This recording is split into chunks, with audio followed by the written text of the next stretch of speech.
कभी भी पाकिस्तान ने किसी भी तरह का लिमिटेड, छोटा बड़ा मोटा जो भी कहना चाहे, अगर कोई कोशिश इंडिया के खिलाफ करी है तो क्या चाइना उसकी लड़ाई लड़ने आया है? क्या चाइना ने अपने कोई स्पेशल मोबिलाइजेशन किए हैं? क्या चाइना ने अपने एयरक्राफ्ट उस इलाके में भेजकर कोई मदद करने की कोशिश करी है? देखिए, आजकल कंट्रीज बड़ा क्लियर है। पाकिस्तान, चाइना शायद हमें ब्लेम करे कि यूएस आपकी तरफ है। भाई यूएस अगर हमारी तरफ है, कौन सा जहाज उनका हमारे यहाँ आके लग गया? कहां उन्होंने अपना कोई एयरक्राफ्ट कैरियर इंडियन ओशन में रख दिया कि आप चिंता मत करिए, साउथ चाइना सी में हम सब कुछ देख लेंगे? उसने अपनी एक्सरसाइज करी, अपना चला गया। वो एक डोमिनेशन के जो स्टेप्स हैं, काउंटर स्टेप्स हैं, ये जो इंटरनेशनल डिप्लोमेसी में दिखावे का जो मामला है, वो उसने किया और चला गया। आपको क्या लग रहा है हम बेवकूफ हैं कि अगर आपका एयरक्राफ्ट कैरियर साउथ चाइना सी में आया और वापस चला गया तो अब हम लड़ाई लड़ लेंगे? हम लड़ाई लड़ेंगे अपने बलबूते पर, अगर हमें वो सूट कर रही है, हमें वो मजबूर कर रही है। अगर हमारा पंचशील का मामला चाइना के साथ है और अगर हम देखते हैं कि नहीं जी, ये बड़ा लाइव एग्जांपल है, 3 महीने हम बात करते रहे चाइना से, ये मतलब आप भी इवैल्यूएट कर सकते हो कि 3 महीने उसने एक बार भी नहीं माना कि वो गलत है। चलो कोई बात नहीं, वो एक बार नहीं माना कि जो बातचीत हो रही है उस हिसाब से वो चल ले।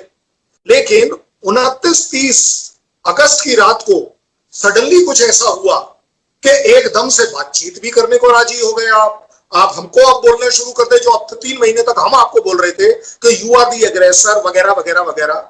आज आप हमें बोल रहे हैं कि जी आपने एग्रेशन किया है, आप पीछे जाइए।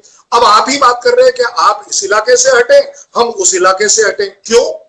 क्योंकि ब्रिगेडियर साहब अच्छे से जानते हैं जितनी नेगोशिएशन होती है, they are always seen from the position adopted by the country and the military, from the ताकत, फ्रॉम द स्ट्रेंथ। आपके पास मेरा 100 किलोमीटर है, मेरे पास आपका 2 किलोमीटर है। जनाब मैं हाथ जोड़ के ही बात कर पाऊंगा, इससे ज्यादा कुछ नहीं होगा। ये आपको भी पता है, मुझे भी पता है। लेकिन जैसे ही पोजीशन ऑफ स्ट्रेंथ, क्योंकि अगर चाइना का कोई भी एम साउथ पेंगांगसो की तरफ था, उसे अब वो दिख गया कि ये ब्लॉक हो गया, किसी हालत में नहीं हो सकता। जहां तक देपसांग वाली बात है, देपसांग में उसे भी पता है, हमें भी पता है कि इलाका इतना खुला है कि बिल्कुल एक ओपन वॉरफेयर हो जाएगी। देखिए, टैक्टिकल और स्ट्रेटजीज के बारे में कोई ये नहीं कह पाएगा कि उसने बहुत ज्यादा देख लिया और मैंने कम देखा। अगर स्पंगुर गैप 2 किलोमीटर से 2.5 किलोमीटर का है, हो सकता है चाइना सोचता हो कि 1.25 किलोमीटर का है, मैं सोच सकता हूं 2.25 किलोमीटर का है। इंची टेप लेके किसी ने नहीं नापा। These are only calculated from maps. These are tactical appreciations, but it is a viable gap. अगर कोई मेरे टैंक, चाइना के कोई टैंक है, चाइना की थिंकिंग के हिसाब से कोई भी अगर मैकेनाइज्ड इन्फेंट्री और हर तरह का आर्टिलरी अगर आ सकता है इंडिया में, तो स्पंगुर गैप में ही आ सकता है। अदरवाइज साउथ में आपके पास कोई जगह नहीं है, आपकी वो जगह अटक गई, आज आप बात करने को राजी हैं। सो मेरा सोच है आपके लिए भी, आप अपने तरीके से इंटरप्रेट करिए जरूर। लड़ाई हर कंट्री अपने ही बलबूते पर कर पाएगा, किसी के कहने से, किसी के होप में कि शायद 25, मैं बोलता हूं, इंडिया बोलता है कि कम से कम 70 कंट्रीज ने चाइना को आइसोलेट किया है। 70 में से किसने अपनी फौज भेजी? अगर आपको लगता है कि पाकिस्तान को शायद बहुत तगड़ा सपोर्ट है चाइना का, भाई साहब कारगिल में चाइना कहां था, क्यों नहीं था? आप बताइए। FATF, अदरवाइज आज चाइना आपका चेयरमैन है, अगले दिन सवेरे उसने आपको क्यों नहीं निकाल दिया FATF के ग्रे लिस्ट से? उसको वाइट क्यों नहीं कर दिया? ये सब कहने वाली बातें, बेवकूफ बनाने वाली बात है। आप और मेरे जैसे अनफॉर्चुनेटली अपने बॉर्डर के लेकर और अपने अपनी गोले खोल देते हैं, गोलाबारी शुरू हो जाती है, क्योंकि हमें 50 साल से आदत पड़ी। पाकिस्तान अगर इंडिया पर अटैक करेगा, मैंने आपको डिक्लेयर किया अपनी सोच के हिसाब से, वो अपने ऑप्शंस देखकर डिक्लेयर करेगा, वो किसी और के ऑप्शंस देखकर नहीं करेगा, वो अपनी टर्म्स एंड कंडीशंस पर करेगा। और ये बात भारत के लिए भी उतनी ही एप्लीकेबल है। मैं भारत और पाकिस्तान की सिर्फ बात कर रहा हूं, बीच में चाइना की नहीं कर रहा इस समय। अगर वो दोनों देश लड़ाई करेंगे, अपनी इकोनॉमिक कंडीशन को देखते हुए करेंगे कि उन्हें करनी चाहिए कि नहीं करनी चाहिए, वो अपने ही ऑप्शंस देखेंगे कि क्या मुझे करने में कितना फायदा है, कितना घाटा है, और अगर फायदा हो रहा होगा तो शायद वो करना चाहेंगे।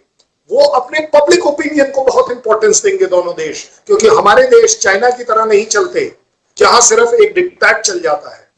हिंदुस्तान पाकिस्तान के बीच में पब्लिक ओपिनियन अपने आप में सबसे बड़ा वॉर क्रिएटर भी हो सकता है, वॉर रिस्ट्रिक्टर भी हो सकता है। वो रिस्ट्रिक्ट करेगा आपको कि नहीं कर सकते आप वॉर।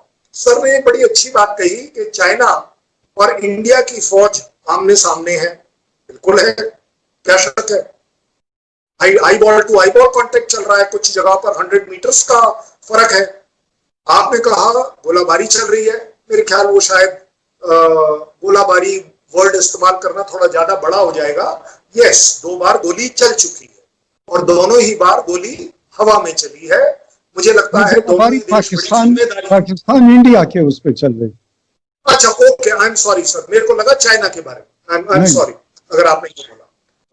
जहां तक डिप्लॉयमेंट के सवाल है, चाइना के साथ हमारा डिप्लॉयमेंट भी है, पाकिस्तान के साथ हमारा डिप्लॉयमेंट। और अब आगे बात के गोलाबारी अगर हमारी पाकिस्तान से चली है, पिछले 50 साल में कब नहीं चली है, क्या बड़ी बात है।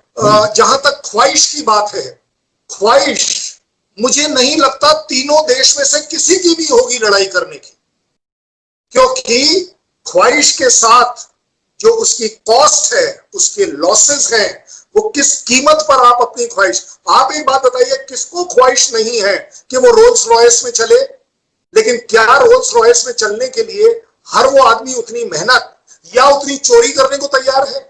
मुझे नहीं लगता कि तीनों देश के अंदर इस तरह की कोई बहुत बड़ी ख्वाहिश है कि यस मुझे लड़ने से मतलब मुझे लड़ना ही चाहिए, वो मेरा प्रेस्टीज सिंबल है। क्योंकि अगर ऐसा होता तो जैसा मैंने कहा, शायद कारगिल वॉर एक अपने आप में लड़ाई का शेप ले सकती थी, नहीं लिया। तीनों ही देशों में वो लड़ाई की ख्वाहिश नहीं थी। डिफरेंसेस है, अपॉर्चुनिटी का मामला है, वगैरह वगैरह, वो सब अलग है। देखिए, जहां तक मुझे लगता है कि कोई भी इंडियन अगर लड़ाई के बारे में बात कर रहा है, चाहे वो चैनल हो, चाहे वो कोई भी हो, मुझे लगता है वो इसलिए बात कर रहा है क्योंकि ऐसा पिछले कुछ दिनों में हर जगह माना जाता है कि शायद इकोनॉमिकली चाइना पाकिस्तान के ऊपर एक बहुत बड़ा से रखता है, कंट्रोल रखता है कि ये हम आपको सी पैक दे रहे हैं, जहाज दे रहे हैं, वगैरह वगैरह, जो भी कहना चाहे। इस वजह से शायद कह जाए कोई दूसरी बात, वो शायद इसलिए भी कह रहा होगा या उसकी सोच होगी कि अपने आप में पाकिस्तान अगर वर्ड बड़े जिम्मेदारी से इस्तेमाल कर रहा हूं, अगर पाकिस्तान किसी भी तरह से कोई अपॉर्चुनिटी देखता है और अगर उसकी ख्वाहिश है कि उस अपॉर्चुनिटी से उसके कुछ एम हीट हो सकते हैं, तो ये इस वजह से 2 फ्रंट वॉर या 2.5 फ्रंट की बात चलती है कि अगर चाइना इंडिया को एंगेज करके रखेगा तो हो सकता है स्ट्रैटेजिकली, टैक्टिकली पाकिस्तान अपने एम्स अचीव करने के लिए वो फ्रंट खोल दे।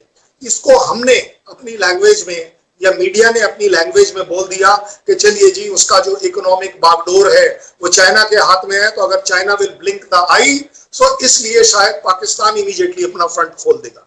लेकिन मैं अगेन आपको बोल रहा हूं, अगर इस तरह की बात सही है तो आप मुझे बताइए, पाकिस्तान